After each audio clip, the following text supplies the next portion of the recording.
আসসালামু আলাইকুম, শুভ সকাল। সবাইকে স্বাগত জানাচ্ছি আমার দেশ লিড নিউজে। সঙ্গে আছি তামান্না মিনহাজ। আমাদের আজকের লিড নিউজের শিরোনাম, আওয়ামী মার্কা নির্বাচন ঠেকানোর উদ্যোগ ইসির। নিউজটি লিখেছেন গাজী শাহনেওয়াজ। চলুন দর্শক জেনে নেওয়া যাক লিড নিউজটির বিস্তারিত। শক্তিশালী আইন থাকলেও যথাযথ প্রয়োগ না হওয়ায় ফ্যাসিস্ট শেখ হাসিনার আমলে অনুষ্ঠিত ৩টি নির্বাচনে ব্যাপক কারচুপি ও জালিয়াতি হয়। এতে সহায়ক ভূমিকায় ছিলেন ডিসি, এসপি ও নির্বাচনী কর্মকর্তারা। তারা নির্বাচনী আইনকে বৃদ্ধাঙ্গুলি দেখিয়ে আওয়ামী লীগ নেতৃত্বাধীন সরকারের আজ্ঞাবহ হিসেবে কাজ করেছেন। ভোট ডাকাতিতে সরাসরি যুক্ত হয়ে ভুয়া নির্বাচনের বৈতরণী পার করার ব্যবস্থাও করেন এই কর্মকর্তারা।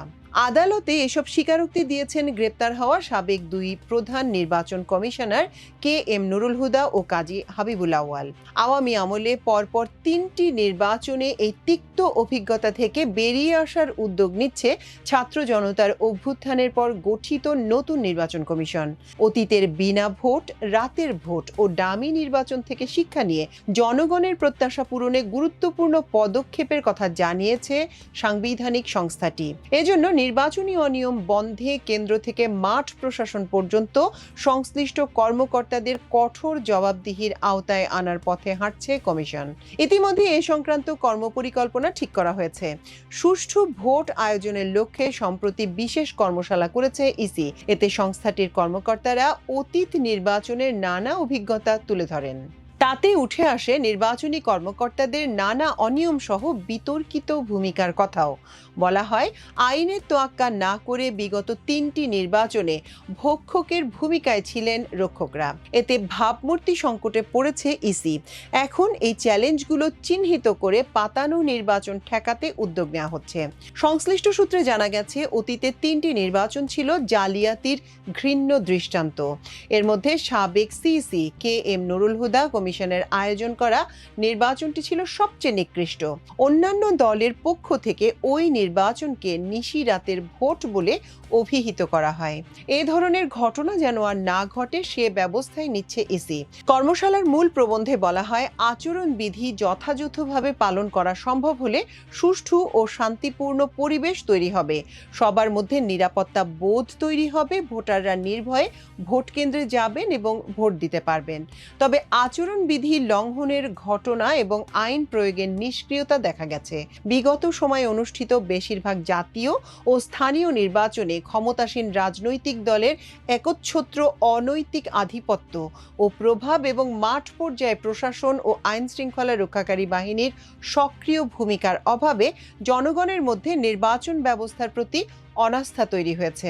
এতে বিভিন্ন নির্বাচনে ভোটার উপস্থিতির হার উল্লেখযোগ্যভাবে হ্রাস পায়। আগামী জাতীয় সংসদ নির্বাচনের সবচেয়ে বড় চ্যালেঞ্জ এ প্রক্রিয়ায় জনগণের স্বতঃস্ফূর্ত অংশগ্রহণ নিশ্চিত করা। পাশাপাশি রাজনৈতিক দল ও প্রার্থীদের জন্য লেভেল প্লেইং ফিল্ড নিশ্চিত করা গেলে অবাধ, সুষ্ঠু ও নিরপেক্ষ নির্বাচন অনুষ্ঠান সম্ভব হবে। মূল প্রবন্ধে আরও বলা হয়, একটি অংশগ্রহণমূলক নির্বাচনের জন্য গণপ্রতিনিধিত্ব অধ্যাদেশ ২০৭২-এ অপরাধ ও দণ্ড অধ্যায়ের অপরাধগুলো এবং আচরণ বিধিমালা লঙ্ঘনের বিষয়ে বিদ্যমান আইনে ৭টি ধারার কথা বলা হয়েছে। এর আলোকে নির্বাচনে অপরাধ দমনে নির্বাচনী কর্মকর্তারা ব্যবস্থা নিতে পারবেন। এজন্য নির্বাচন ব্যবস্থা ও নির্বাচন কমিশন প্রশ্নবিদ্ধ হচ্ছে।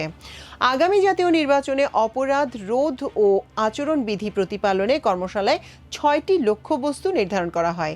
সেগুলো হলো, সংসদ নির্বাচনে সাধারণভাবে আইন ও আচরণ বিধি লঙ্ঘনের ধরন, আইন ও আচরণ বিধি বাস্তবায়নে বর্তমানে ও প্রস্তাবিত কাঠামো, গঠন কাজের সময়কাল, সমন্বয় ব্যবস্থাপনা কর্মপদ্ধতি ও আইনি কাঠামো ইত্যাদি, এবং আইন ও বিধি লঙ্ঘনের বিরুদ্ধে ব্যবস্থা গ্রহণে প্রচলিত কাঠামো পর্যালোচনা। চ্যালেঞ্জ উত্তরণে কমিটির কাঠামো, কার্যপরিধি এবং চ্যালেঞ্জ ও সুপারিশে বলা হয়েছে, জাতীয় সংসদ নির্বাচনে ১ সদস্য বিশিষ্ট ৩০০টি ইলেকটোরাল ইনকোয়ারি কমিটি গঠন করা হবে।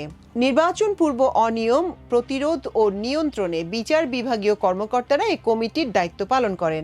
নির্বাচন পূর্ব যে কোনো অনিয়ম অনুসন্ধান করে এ কমিটি 3 দিনের মধ্যে কমিশনকে অবহিত ও সুপারিশ করে। তফসিল ঘোষণার পর থেকে ভোট গ্রহণের 2 দিন আগ পর্যন্ত নির্বাহী ম্যাজিস্ট্রেট নিয়োগ করা হয় নির্বাচনে।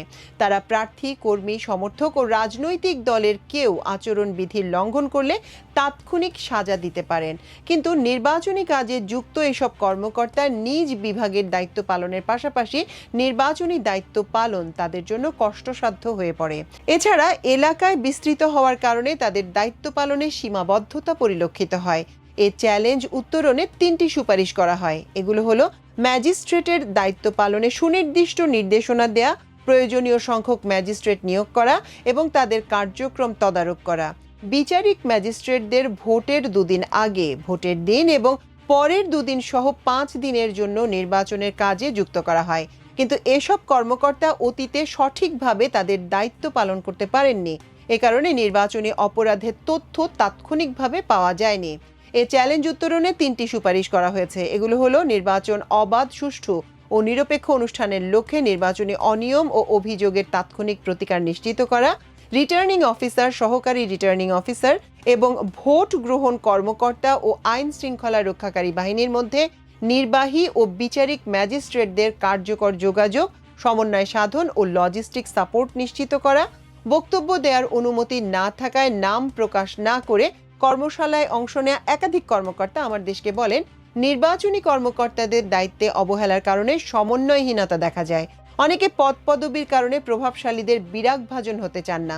এমনকি আচরণবিধি লঙ্ঘন করার পরও রিটার্নিং অফিসারের দপ্তর থেকে ব্যবস্থা নেওয়ার জন্য নির্বাহী ম্যাজিস্ট্রেটকে চিঠি দিলে তারা বলেন এ দায়িত্ব তার নয়। সেখান থেকে বিচারিক ম্যাজিস্ট্রেটদের কাছে চিঠি পাঠালে তারা জানান সময় শেষ হয়ে গেছে, তার ব্যবস্থা নেয়ার আর সুযোগ নেই। এরই মধ্যে নির্বাচন শেষ হয়ে যায়। দর্শক, আমাদের আজকের লিড নিউজের আয়োজন ছিল এই পর্যন্তই। ইনশাআল্লাহ আগামীকাল আবার একই সময় একই চ্যানেলে আরেকটি লিড নিউজ নিয়ে আপনাদের সামনে হাজির হব। সে পর্যন্ত আল্লাহ আপনাদের সবাইকে ভালো রাখুন, সুস্থ রাখুন, সমৃদ্ধ রাখুন। এতক্ষণ সঙ্গে থাকার জন্য অশেষ কৃতজ্ঞতা। আল্লাহ হাফেজ।